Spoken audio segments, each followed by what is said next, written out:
இரண்டாவது முறை மகாத்மா காந்தியை கொல்கிறார்கள். மகாத்மா காந்தி 100 நாள் வேலை வாய்ப்பு. இந்த சட்டம் என்பது, நான் இன்னைக்கு ஒரு கட்டுரை எழுதியிருக்கிறேன், இந்தியன் எக்ஸ்பிரஸ்ல வந்திருக்கு, அதை படிச்சு பாருங்க.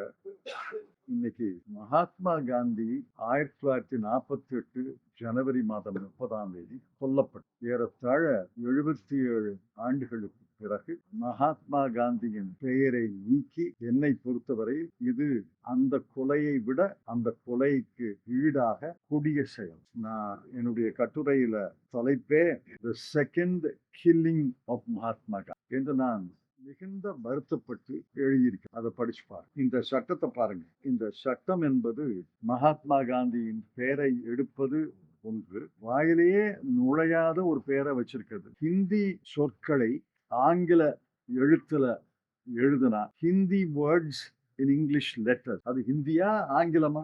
இது ஹிந்தியும் அல்ல ஆங்கிலமும் அல்ல. ஹிந்தி சொற்களை ஆங்கில எழுத்துக்களில் எழுதுவது. உதாரணமா, தமிழ் சொற்களை வங்காள எழுத்துக்களில் எழுதுனா தமிழர்களுக்கும் புரியாது, வங்காளிகளுக்கும் புரியாது. ஹிந்தி சொற்களை ஆங்கில எழுத்துக்களில் எழுதுனா ஆங்கிலம் தெரிந்தவர்களும் புரியாது, ஹிந்தி தெரிந்தவர்களுக்கும் புரியாது. யாருக்கு புரியுது? அமைச்சர்களுக்கே புரியல. என்னமோ V B G Ram G அப்படின்னா என்ன அர்த்தம்?